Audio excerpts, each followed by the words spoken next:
मित्रों, यहाँ पर राम मंदिर बनाने पर जितना जोर लग रहा है, इतने पैसे में कितने इंडस्ट्री लगा करके कुछ बच्चों को तो ज्यादा नहीं, 1-2 लाख बच्चों को तो नौकरी दी जा सकती थी, अगर 2 करोड़ को नहीं दी जानी थी।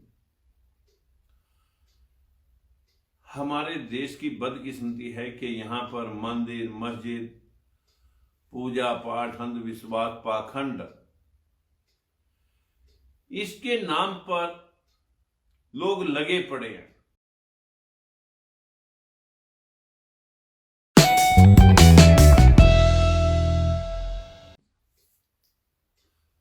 दोस्तों, आज मकर संक्रांति के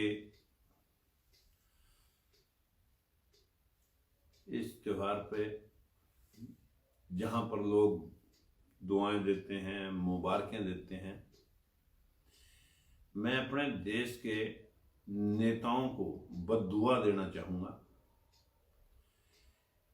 कि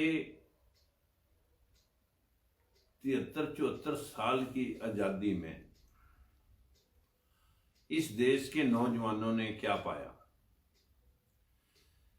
मैं अभी सत्ता में भी नहीं हूं, न जाने कितने लोग मिलते हैं कि जनाब कोई रोजगार का इंतजाम कहीं पर एडजस्ट करवा दो।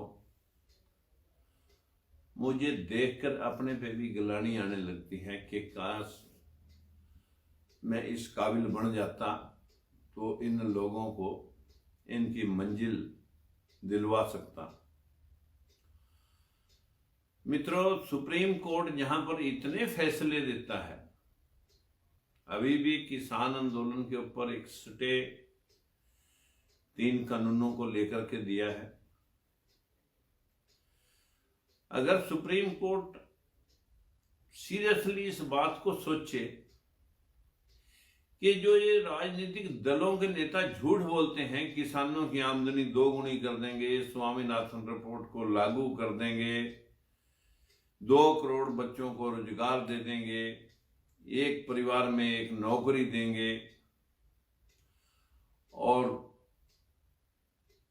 जनधन खातों के अंदर आपकी 15-15 लाख रुपये काले धन के पहुंच जाएंगे,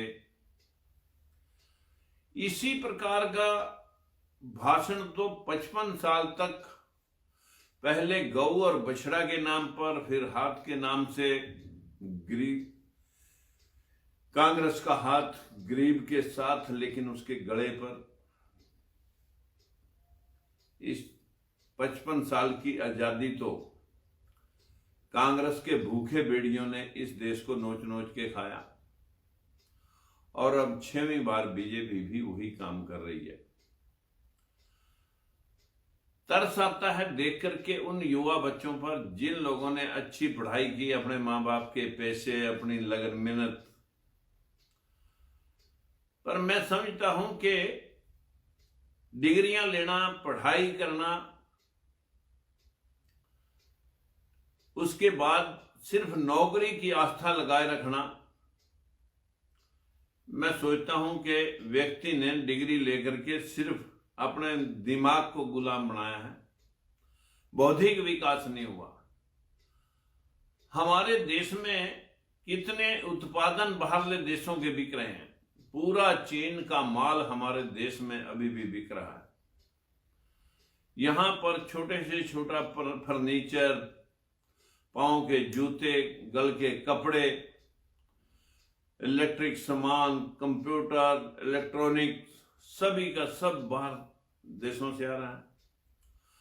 हमारे देश के अंदर इंडस्ट्री लगाना है और इंडस्ट्री के लिए बाहर से लोगों को आमंत्रित करके इन्वेस्टमेंट करने के लिए हमारे देश के, प्रदेश के मुख्यमंत्री, प्रधानमंत्री बाहर देशों में जाते हैं और अपने देश के इंडस्ट्री को बूस्टअप करने वाले लोगों को सपोर्ट नहीं करते। कहां से रोजगार आएंगे? यदि रोजगार पैदा ही नहीं होंगे तो आखिर देश के युवाओं का क्या हाल होगा? मित्रों, यहां पर राम मंदिर बनाने पर जितना जोर लग रहा है, इतने पैसे में कितनी इंडस्ट्री लगा करके कुछ बच्चों को तो, ज्यादा नहीं, 1,00,000-2,00,000 बच्चों को तो नौकरी दी जा सकती थी, अगर 2 करोड़ को नहीं दी जानी थी। हमारे देश की बदकिस्मती है कि यहां पर मंदिर, मस्जिद, पूजा पाठ, अंधविश्वास, पाखंड, इसके नाम पर लोग लगे पड़े हैं। अरे सेम एक खरगोश बना करके उसके ऊपर सेंट डाल करके खरगोश का, उसे झाड़ी में छुपा करके अगर आप उस पर कुत्ता छोड़ेंगे तो कुत्ता उसको, खरगोश को नहीं पकड़ेगा। चूहा वैसा ही बना दें आप, चूहे जैसा, और बिल्ली के सामने झाड़ी में छुपा दें तो बिल्ली उसे नहीं पकड़ेगी। लेकिन हम यहां पर 15-15 हाथों पैरों वाली देवी देवता बना करके 33 करोड़ देवी देवताओं के शक्लें अनित नई बगाड़ करके, कोई राम के नाम पर, कोई श्याम के नाम पर, कोई कन्हैया के नाम पर, कोई किसी के नाम पर, पूरे देश का सर्वनाश करने पर लगे हैं। जितना जोर हमारे देश में मंदिरों पर लगा है, बैठ करके लोगों ने खाने का प्लान बनाया है। अगर यही पैसा हमारे देश में चाइना की तरह, फ्रांस की तरह, जापान की तरह, जर्मन की तरह इंडस्ट्री में लगाया होता तो आज बेरोजगारी इस प्रकार से हमारे देश के अंदर मुंह बाए खड़ी ना होती।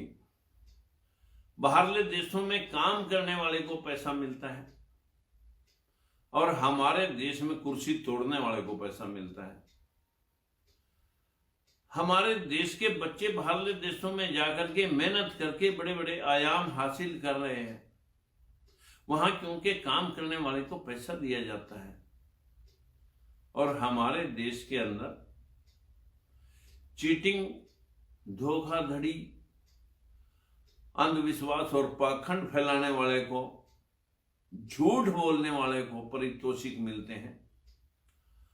आज हमारी सरकारें भी बनती हैं तो झूठ का पुलिंदा जनता के सामने एक घोषणा पत्र बना करके रखा जाता है, जैसे कि उनको लगता है कि अब तो बैठा खाने को मिलेगा। लेकिन हम कभी ये नहीं सोचते कि आखिर वो पैसा आएगा कहां से। मित्रों, मैं आज इस मकर संक्रांति के दिवस और कल लोहड़ी की बधाई के साथ साथ देशवासियों को बधाई देते हुए नेताओं को बद्दुआ देता हूं और सुप्रीम कोर्ट से अपील करता हूं कि जितने ये घोषणा पत्र राजनीतिक दलों ने जनता के सामने रखे हैं, इन घोषणा पत्रों की जनहित याचिका के माध्यम से इन नेताओं के खिलाफ अगर कार्रवाई करने की हिम्मत है तो वो काम करे, तो देश के अंदर अपने आप राम राज आ जाएगा।